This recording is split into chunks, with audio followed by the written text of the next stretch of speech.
Hello, folks. I am back, and I'm here to talk about quality control issues that are going around through the firearms industry. But first, I want you to go check out Core Essentials. Check out Core Essentials belts and all their accessories, and use my code KEANON10. That's capital KEANON, and the number 10. The 10 is supposed to be right next to my name, no spaces. And also check out Calculated Kinetics. Get 10% off their optic plates and all their accessories by using my code KG2024. Okay, let's get into it right now. I am talking about issues that I've been seeing lately that's been going across through the firearms industry. And most recently, a lot of you have seen my videos about two issues that I had with certain products. Now, I'm just going to talk about issues that I've seen, no past issues, but issues I've seen on supposedly new products that are out. And I think a lot of and I'll get into why I think these issues are starting. Let's start with not the firearm, but the optic. The optic is going to be the Romeo X Pro. This is the one that I told you about, and I sang its praises because I really like the reticle. I like the vision with that, but I had some issues later on with the dot moving, and I even verified this through coworkers at my job who basically shot this firearm with the dot, and they observed that the dot was moving as well. I've sent this back to Sig Sauer, and Sig Sauer basically said that there was nothing wrong, and then they sent it right back to me, but somehow magically the dot's not moving anymore. I let my gunsmith check it out and also let him do the proper torque specifications, and it seems like there was no problem, but before I did have some problems. But other people across the board, you hear good things and bad things about this optic, and I'm going to say that I really like the optic itself. The optic is a very decent optic for what it is. It does remind me of the Holosun optics that are on the market. As you see, I'm trying to fight to turn the dot on, and as you see, there's the dot there. I wanted to show the other reticles, but I'm not able to do it because my camera is acting up. But however, the optic itself is a really good optic when working properly. So that is one of the issues I had was on this particular product. Let's go to another product that I had an issue with. And that issue is going to be on the Springfield Armory Prodigy.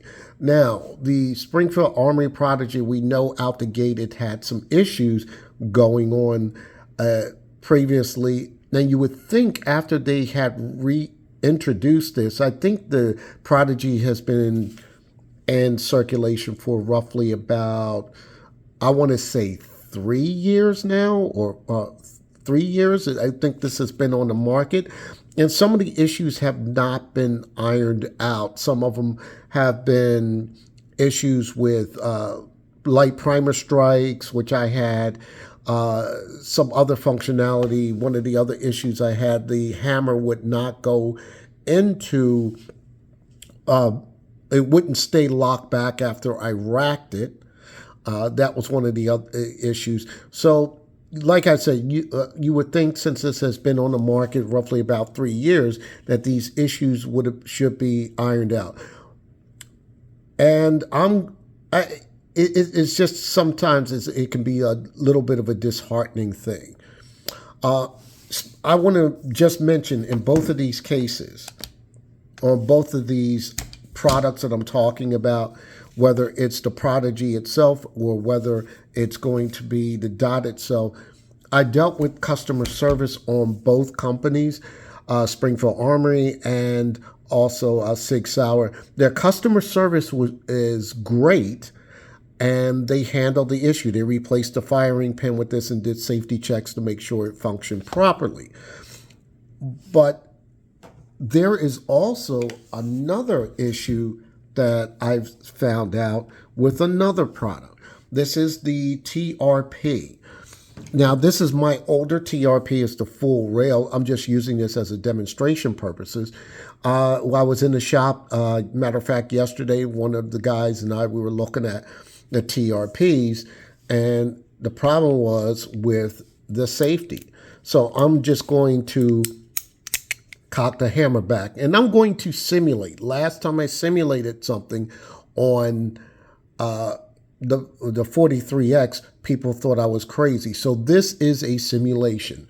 What happened was on that particular TRP was when most safeties on 1911s, you click up, you click down, you click up the safe, and you click down, and you should be able to fire that firearm.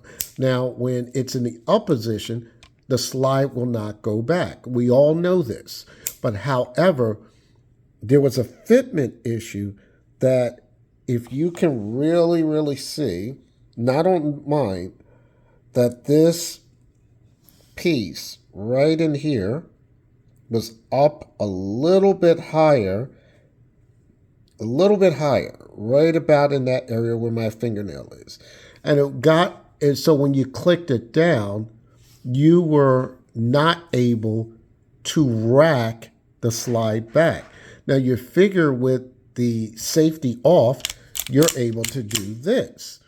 But for some reason, it wouldn't go back. And that's because it was up a hair like that. I'm holding it actually so it won't move. So this is what happened. It locked. Whoops. This is what happened. It locked. This is what happens when you have a properly operating safety, because the safety clicks up and down. There's usually off and on or locked and unlocked. But the other one, in this, we're talking the brand new TRP, locked it so the slide would not be able to go back. And that's an unfortunate thing. This was a dual side ambidextrous safety, and we got our gunsmith to look at it, and from what I could tell was there was a fitment problem between both ambidextrous safeties. So this was sticking up a little higher than that one. The gunsmith was able to put this in the right position so it can click off and on. Now, I'm saying this to say this is supposed to be a new product that's on the market, and everybody wants to get the TRP, whether it's in the carry version or whether it's in the full size version. By the way, that did happen on the full size version. So the point I'm making here is we have a QC problem in the firearms industry. And I don't get it. Some companies will probably use us as guinea pigs for the first year that a firearm comes out.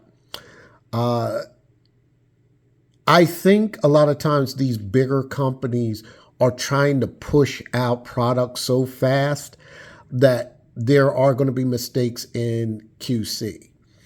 I'm a big fan of both Springfield Armory, a big fan of Sig Sauer, so I am not picking on either one of these companies.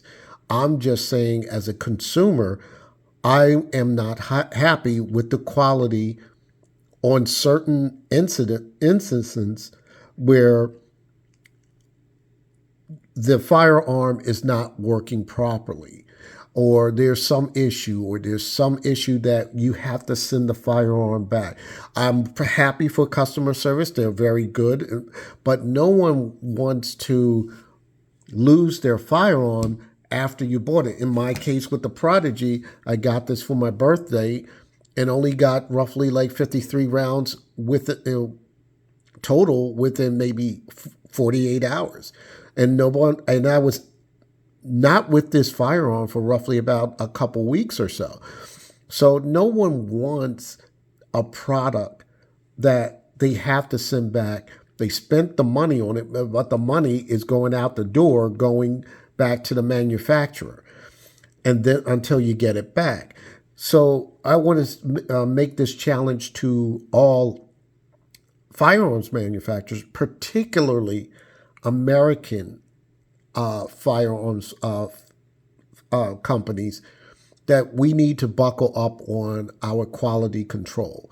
We need to be able to have a product that goes out to your consumer and they get it right the first time. I understand things happen and so forth, but this is not the way to treat your consumers. Take some pride in your work. Make sure that you give a good product. A hard day's work with a good product is always going to make for a customer and will always have your customers coming back. So that's the point I want to make. I don't want to make this video too long. So with that said, happy shooting, stay safe, #2A.